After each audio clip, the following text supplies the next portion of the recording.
जय हिंद। क्या हाल है मेरे वर्दी के दीवानों। जैसा कि हमने आपसे वादा किया था, आपका एमजेएस परिवार आपके लिए फिर से लेकर आ गया है अपनी डेली जोश सीरीज़, जो कि सिर्फ और सिर्फ हमने एनडीए और सीडीएस और एफ कैट यानी कि हमारे सभी डिफेंस एस्पायरेंट्स की डिमांड्स को और उनकी ज़रूरतों को ध्यान में रखते हुए बनाया है, क्योंकि हम हैं आपके डिफेंस स्पेशलिस्ट। तो इंतज़ार किस बात का है, आइए अपना करंट अफेयर अपडेट करते हैं और शुरू करते हैं। हाँ तो भैया, पहली खबर आ रही है रशिया से। व्लादिमीर पुतिन साहब का नाम आप सबने सुना ही होगा। वो बना दिए गए हैं रशिया के राष्ट्रपति और ये इनका छठा टर्म है। और इनका ये टर्म कब तक चलेगा? ये टर्म चलेगा 2030 तक। ग्रैंड क्रेमलिन पैलेस मॉस्को में इन्होंने शपथ ग्रहण कर लिया है और बन गए हैं राष्ट्रपति एक बार फिर से। अगर इनकी जर्नी की बात करी जाए तो इन्होंने सक्सीड करा था प्रेसिडेंट बोरिस येल्टसिन को 1999 के टाइम पे। रशिया की सिचुएशन तब काफ़ी ख़राब हुई थी, ठीक ठाक हालात नहीं थे, इकोनॉमिक कोलैप्स था, बहुत दिक्कतें थी। लेकिन तब से अब तक व्लादिमीर पुतिन ने किसी न किसी तरीके से रशिया को ग्लोबल स्टेज पे लाके स्थापित कर दिया है। हाँ, इनकी थोड़ी बहुत आलोचना रिसेंट टाइम्स में हुई है। क्यों हुई है? क्योंकि 2022 में इन्होंने यूक्रेन पे इन्वेजन कर दिया, उसके बाद से इन पे काफ़ी सैंक्शंस भी लगे। लेकिन इनको इससे कहाँ ही क्या ही फ़र्क पड़ने वाला है, क्योंकि ये तो है व्लादिमीर पुतिन। तो अब आ जाते हैं की पॉइंटर्स पे। रशिया का कैपिटल क्या है? वो है मॉस्को। रशिया के समय राष्ट्रपति व्लादिमीर पुतिन। प्राइम मिनिस्टर कौन है? वो है मिखाइल मिशुस्तिन। इनकी करेंसी क्या है? वो है रूबल। अब इसके नीचे हमने आपको एक बड़ा इंटरेस्टिंग सवाल भी दिया है। Who was sworn in for a new 6-year term as president of Russia? The answer is Vladimir Putin, जैसा कि हमने आप सभी लोगों को बता दिया। तो आइए अगली स्लाइड पे चलते हैं। अगली स्लाइड है हमारी श्रीलंका से। श्रीलंका ने एक 20 साल की ट्रीटी साइन करी है पावर डील को लेकर अदानी ग्रीन एनर्जी के साथ। और ये बिजली पैदा कैसे करेंगे? क्योंकि पावर डील है, ये विंड स्टेशंस के थ्रू बिजली पैदा करेंगे। श्रीलंका ने ये डील 20 साल के लिए अदानी ग्रुप के साथ करी है। श्रीलंका के जो भी कैबिनेट मिनिस्टर्स हैं, इन लोगों ने ऑलरेडी इस प्रोजेक्ट को हरी झंडी दे दी है। इस डील की कुल कीमत, जो इन्वेस्टमेंट अदानी इसमें कर रहा है, वो है अराउंड $442 मिलियन और इससे पैदा होगी 484 मेगावाट्स ऑफ पावर। अब इसमें आ जाते हैं शेयर की बात। तो लगभग अगर इंडियन करेंसी में बात करी जाए तो 7 रुपये के आसपास पर kilowatt per hour Russian government Adani ji को इसके लिए पैसा देगा। ये कोलैबोरेशन करने की ज़रूरत श्रीलंका को क्यों पड़ी? श्रीलंका को इसलिए इसकी ज़रूरत पड़ी क्योंकि 2022 से लेके अब तक काफ़ी ज़्यादा इकोनॉमिक क्राइसिस ये लोग फेस ऑलरेडी कर रहे हैं, तो उसका हल निकालना तो बहुत ज़रूरी था। अब आ जाते हैं इसके क्वेश्चन पे। क्वेश्चन है, recently which country has signed a 20-year power agreement with India's Adani green energy limited? And the answer is Sri Lanka. Let's go on the next slide. अगली जो खबर है वो थोड़ी स्पोर्ट्स इंडस्ट्री से आ रही है। Indian contingent bagged 43 medals at ASBC Asian under 22 and youth boxing championships. बहुत ही गर्व की बात है भैया। हम लोगों ने, हमारा जो इंडियन कॉन्टिजेंट गया था, किस में गया था? ASBS में, एशियन अंडर 22 में एंड यूथ बॉक्सिंग चैंपियनशिप में। इन लोगों ने वहाँ पे जाके जीते 43 मेडल्स। ये मुकाबला कहाँ हुआ था? एस्ताना, कजाकिस्तान में हुआ था। अब इन मेडल्स की टैली की अगर बात करी जाए तो 12 गोल्ड, 14 सिल्वर, 17 ब्रोंज मेडल दोनों ही कैटेगरीज में हम लोग लेके आ गए हैं। अब अगर हम लोग अपनी रैंकिंग की बात करें तो इंडिया की जो रैंक इसमें रही है वो है सेकेंड हाईएस्ट। हमसे ऊपर खाली कजाकिस्तान था, जिसको 48 मेडल्स मिले। कजाकिस्तान वही जगह है जहाँ ये मुकाबला हो रहा था। अब आ जाते हैं इसके सवाल पे। तो भैया सवाल है, how many total medals did the Indian team win in the ASBC Asian under 22 and youth boxing championships? The answer is 42। आइए अब चलते हैं अपनी अगली स्लाइड पे। एक और चीज़ आ रही है और ये भी निकल के आ रही है कहाँ से? ये भी स्पोर्ट्स इंडस्ट्री से ही निकल के आ रही है। India clinches 3 gold and 2 bronze medals at the Asian Open pickleball championships in Vietnam. Okay, तो भैया एशियन ओपन हुआ पिकल बॉल का, कहाँ हुआ? वियतनाम में हुआ। यहाँ पे क्या हुआ? भारत ने जीते 3 गोल्ड और 2 ब्रॉन्ज मेडल। अब यहाँ पे अगर हम बात करें वुमेंस डबल कैटेगरी की, तो pair of Isha Lakhani and P Chauhan काओ bag the gold medal with a dominating win against Dan Kim, Nguyen, तयाक एन के। अगर हम आदमियों की बात करें तो भैया इन लोगों में अनिकेत पटेल और रोहित पाटिल जी ने येलो मेडल जीत लिया है डिस्पाइट दी ओपनिंग गेम, और इन्होंने हराया किसको? निक एलेजेंड्रो ईसागैन को और लेस्टर गा को फाइनल्स में हरा दिया है। तो इसमें मोटी मोटी बात समझने की बस ये है कि यहाँ पे हम लोगों ने कितने गोल्ड मेडल्स जीते हैं ये देख लीजिए, हमने यहाँ पे लिखा है, ये रहा, हमने यहाँ पे इतने गोल्ड मेडल्स जीत लिए हैं। पूरा पढ़ने का अगर समय है तो आप पढ़ सकते हैं, मोटी मोटी बातें हम आपको ऑलरेडी बता के चल रहे हैं। तो चलिए अगली साइड पे चलते हैं। अगली जो खबर आ रही है वो इंडस्ट्री रिलेटेड है। ये आ रही है आइनॉक्स एयर प्रोडक्ट्स और एसआई इंडिया ग्लास कंपनी की तरफ से। इन दोनों के बीच में MOU हुआ है ग्रीन हाइड्रोजन को लेकर। अब समझते हैं मामला क्या है।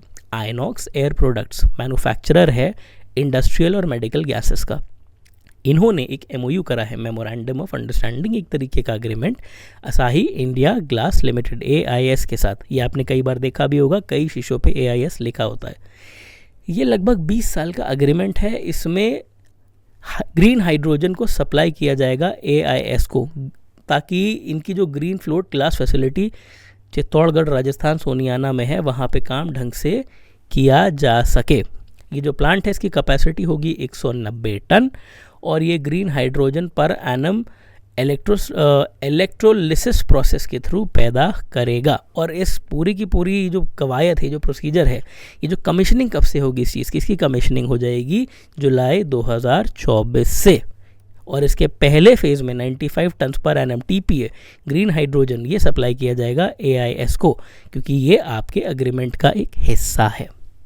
और साथ ही साथ AIS इन्वेस्ट करेगा सोलर पावर प्लांट में that will provide renewable energy for the generation of green hydrogen which will be consume by AIS float glass manufacturing process. यानी कि ये ग्रीन एनर्जी भी अपने लिए इंतज़ाम कर रहे हैं ताकि इनके जो मैन्युफैक्चरिंग का प्रोसेस है इसमें उस एनर्जी का इस्तेमाल, उस बिजली का ये इस्तेमाल कर पाएँ। हमारा सवाल यहाँ पर क्या निकल के आता है? हमारा सवाल यहाँ पे निकल के ये आता है कि recently INOX air products manufacturers of industrial and medical gases and SAI India Glass signed MOU for dash, यानी कि किस चीज़ के लिए? ये ग्रीन हाइड्रोजन के लिए करा गया है। ये देख लीजिए, यहाँ पे मैं इसके नीचे लाइन भी खींचे दे रहा हूँ, सर्कल भी करे दे रहा हूँ।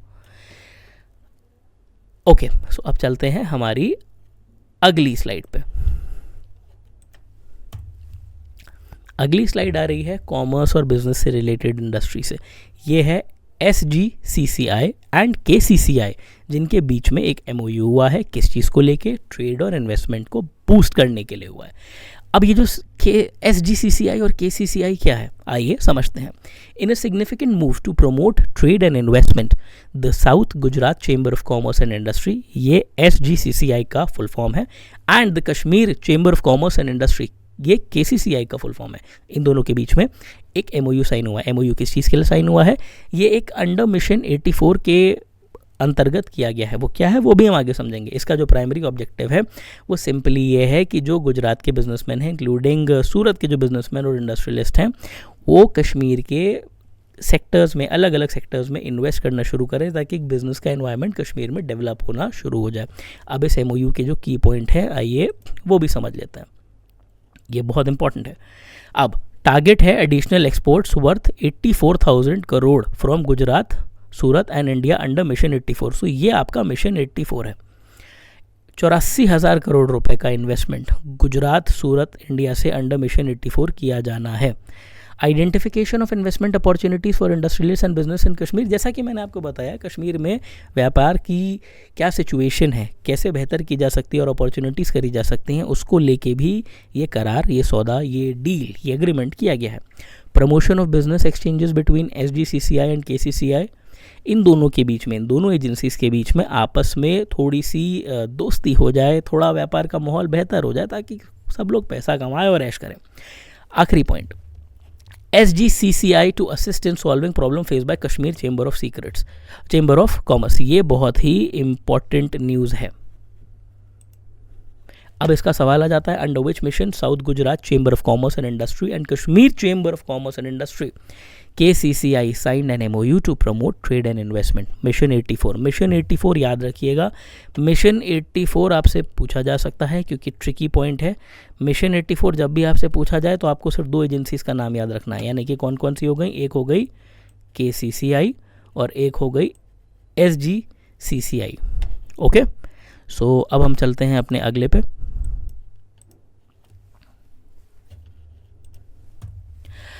ये न्यूज़ आ रही है थोड़ी ज़रा एंटरटेनमेंट फिल्म इंडस्ट्री से, लेकिन हमारे यहाँ की नहीं, साउथ से आ रही है। Veteran Malayalam actress Kanakalatha passes away.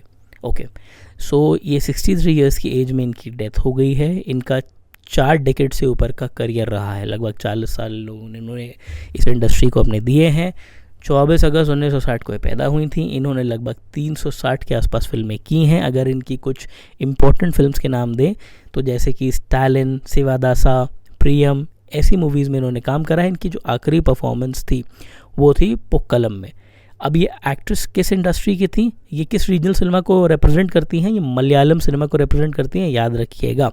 Along side Malayalam industry इन्होंने अपना मार्क तमिल इंडस्ट्री में भी दिखाया है, वहाँ पे भी इन्होंने कुछ मूवीज़ करी हैं जैसे कर्पूरा मुल्लाई वगैरह, याद रखिएगा। लेकिन इनकी जो ओरिजिनल इंडस्ट्री है वो है इनकी मलयालम इंडस्ट्री। उसी से हमारा नीचे का सवाल बनता है।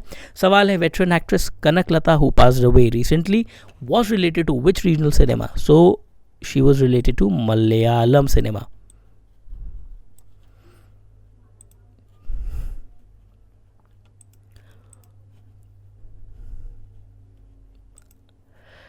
सो आइए चलते हैं अपनी अगली खबर पे। अगली खबर है New York Times, Gaza reportage, WaPo, Reuters, AP and others awarded Pulitzer Prizes 2024.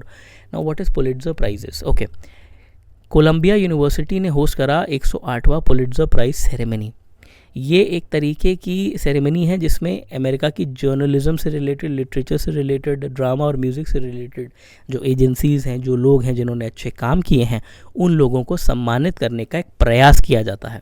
अब यहाँ पे आ जाती है लिस्ट कि इस बार किन किन लोगों को सम्मानित करा गया जो कि जर्नलिज्म या पब्लिकेशन से रिलेटेड है। स्टाफ ऑफ Reuters को एक eye opening series of accountability stories बनाने के लिए ये पुरस्कार दिया गया है। इनका टॉपिक क्या था? इनका टॉपिक था automobile and aerospace ventures led by billionaire Elon Musk. Elon Musk ने जो भी ऑटोमोबाइल और एरोस्पेस में वेंचर्स करे हैं रिसेंटली, उस पर जो इन्होंने बहुत तगड़ी कवरेज करी है, उसको लेके इनको अवार्ड मिला है। दूसरा है स्टाफ ऑफ वॉशिंगटन पोस्ट। इनको किस लिए मिला है? क्योंकि इन लोगों ने एक एग्जामिनेशन करा था। किस चीज़ का करा था? AR-15 सेमी ऑटोमेटिक राइफल का करा था, उसके लिए इनको ये पुरस्कार दिया गया है।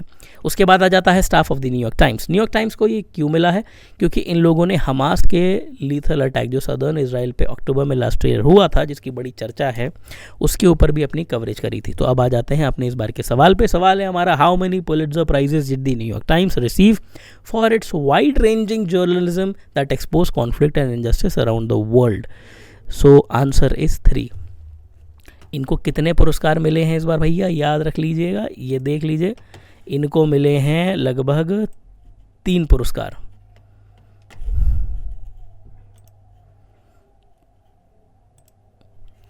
चलिए अगली स्लाइड पे चलते हैं। अगली स्लाइड है हमारी, Samsung affiliate acquires French AI medtech startup Sonio. एक कंपनी है सोनियो, सैमसंग ने इसको एक्वायर करा है। किस लिए करा है? क्योंकि इन लोगों को फ्रेंच एआई कंपनी के साथ काम करना है, जिसको इन्होंने अपने अंडर ही ले लिया है। सोनियो इनकी अपनी खुद की ही एक एफिलिएट ही समझ लीजिए, सैमसंग की एफिलिएट है सोनियो, और इन लोगों ने फ्रेंच की एक टेक्नोलॉजी, एआई टेक्नोलॉजी पे काम करने वाली कंपनी को अपने अंडर ले लिया है। जैसा कि मैंने आपसे कहा था, एआई इंडस्ट्री इस समय बूमिंग है। एआई इंडस्ट्री में बहुत सारी चीज़ें पूरी दुनिया में हो रही हैं, अलग अलग लेवल पे लोग कोशिश कर रहे हैं कुछ ना कुछ नया करने का। AI is the future. So obviously her company किसी न किसी एंगल पे, हर इंडस्ट्री में इसके यूज़ को देखते हुए इस पर इन्वेस्टमेंट्स कर रही है। तो Samsung electronics set it's medical equipment unit, Samsung medicine, इनकी अपनी मेडिकल इक्विपमेंट की भी यूनिट है जिसको सैमसंग मेडिसिन कहते हैं। इन्होंने फ्रेंच आर्टिफिशियल इंटेलिजेंस की मेडटेक स्टार्टअप सोनियो, एक स्टार्टअप कंपनी है मेडटेक स्टार्टअप सोनियो, इसको अपने अंडर ले लिया है हेल्थ केयर सोल्यूशंस को लेते हुए। Samsung Medison entered into a share purchase agreement to acquire Sonio which specialises in AI development for diagnostic reporting in obstetrics and gynaecology ultrasound. अब भाई सीधी सी बात है, इसमें ज़्यादा डिटेल में जाने की ज़रूरत नहीं है। सैमसंग ने सोनियो को क्यों लिया? इसलिए ले लिया भैया क्योंकि वो इन्वेस्ट करना चाह रही थी एआई का जो यूज़ मेडिसिन की मेडिकल यूजेज में है, मेडिकल में है, उसको लेके वो अपना काम करना चाह रही है, उसको आगे बढ़ाना चाह रही है, इसीलिए सैमसंग ने उस पर इन्वेस्टमेंट करा है। तो इसी चक्कर में इन्होंने ये सोनियो नाम की कंपनी को भी अपने साथ जोड़ लिया। अब इस कंपनी के बारे में थोड़ा जान लेते हैं। ये जो कंपनी है, ये जो स्टार्टअप है, ये फाउंड हुआ था 2020 में। पेरिस बेस्ड स्टार्टअप है, एआई पावर्ड है। ये प्री नेटल स्क्रीनिंग वगैरह के सोल्यूशंस देता था, अल्ट्रासाउंड के भी सोल्यूशन देता था। सोनियो के की प्रोडक्ट्स क्या क्या थे? सोनियो डिटेक्ट था, एआई पावर्ड सॉफ्टवेयर था। डिज़ाइन इसलिए करा गया था कि प्री नेटल सिंड्रोम्स और एबनॉर्मलिटीज़ को ये पहले से जज कर ले। इसको अप्रूवल भी किसका मिला? US food and drug administration in 2023। इतनी मोटी मोटी बात समझने की ज़रूरत नहीं है। मुद्दे की बात यही है कि सैमसंग ने एक फ्रेंच एआई मेडटेक स्टार्टअप सोनियो को एक्वायर कर लिया है। और वो काम क्या करती है? वो बेसिकली एआई के यूज़ से पता लगाती है कि किसी भी तरीके की अगर प्रीनेटल सिंड्रोम या एबनॉर्मलिटी है तो अल्ट्रासाउंड के थ्रू पता चल जाए, ताकि अगर कोई भी ऐसी बातचीत है तो उसका हल निकाला जा सके। Samsung affiliate has recently acquired French AI medtech startup Sonio. और इसका जो सैमसंग की कंपनी है, इसका नाम है सैमसंग मेडिसिन। यही हमारा इस बार का सवाल था। Which Samsung affiliate has recently acquired French AI medtech startup Sonio, Samsung Medison. अब हम चलते हैं अगली स्लाइड पे। अगली स्लाइड है एयर इंडिया, लुफ्थांसा। इन लोगों के टाइज बड़े मजबूत हो गए आपस में, क्योंकि ये लोग कोड शेयर करने लगे हैं। बेसिकली एविएशन इंडस्ट्री में कोड शेयरिंग बहुत पॉपुलर चीज़ नहीं है। स्पेशली लुफ्थांसा जैसी जो कंपनी है वो जल्दी अपने कोड्स वगैरह किसी के साथ शेयर नहीं करती है। लुफ्थांसा एक जर्मन कंपनी है और एयर इंडिया को अब टाटा ने ले लिया है। तो अब बेसिकली इन दोनों के बीच में क्या अरेंजमेंट हुआ, इनके बीच में क्या करार हुआ, ये वही न्यूज़ है। सिंपल सी न्यूज़ यही है कि लुफ्थांसा के जो पैसेंजर्स फ्रैंकफर्ट और म्यूनिक से सिडनी या मेलबर्न जाना चाहते हैं, वो दिल्ली और मुंबई के एयरपोर्ट्स पे एयर इंडिया की फ़्लाइट्स का यूज़ करके जा सकते हैं। इसी तरीके से जो स्विस एयरलाइंस है, जो कि लुफ्थांसा का ही पार्ट है, ये कोलैबोरेट करेगी एयर इंडिया के साथ, ताकि इसके जो पैसेंजर्स हैं वो ज्यूरिक से Sydney, Melbourne, Kathmandu through air India flights जा सकते हैं, दिल्ली एयरपोर्ट को हब बनाकर। अब ये जो कोड्स की बात है, air flight code basically flight number वगैरह होते हैं और इसको जल्दी कोई शेयर नहीं करता है। स्पेशली लुफ्थांसा जैसी एयरलाइन जो कि बहुत रेयरली ही ऐसी चीज़ों को प्रमोट करती है। हमारा इस बार का सवाल है, which German aviation major has recently agreed to expand its code share agreement with Tata owned Air India, that is Lufthansa. So अब हम आ गए हैं अपने न्यूज़ बुलेटिन के अंत पे। भाई बहुत बहुत धन्यवाद, आप लोग अब तक बने रहे। एज़ यूजुअल हम लोगों ने अपने न्यूज़ के सारे क्रेडिट्स अपने साथ आपके साथ शेयर कर रखे हैं। आप लोग इसे देख सकते हैं, क्योंकि हम जो भी न्यूज़ लाते हैं आपके लिए वो ऑथेंटिक होती है और हम लोग किसी भी कीमत पे कोई भी ऐसी न्यूज़ प्रमोट नहीं करते जिसका हमारे पास कोई क्लियर सोर्स ना हो। आपको क्या करना है? आपको बस अपना प्यार देते रहना है, इसी तरह पढ़ाई करते रहनी है, आगे बढ़ना है। और एक बात हमेशा याद रखनी है, अगर एनडीए में रैंक 1 है लाना, तो बस आपको एमजेएस है आना। कल मिलते हैं दोस्तों, बाय बाय।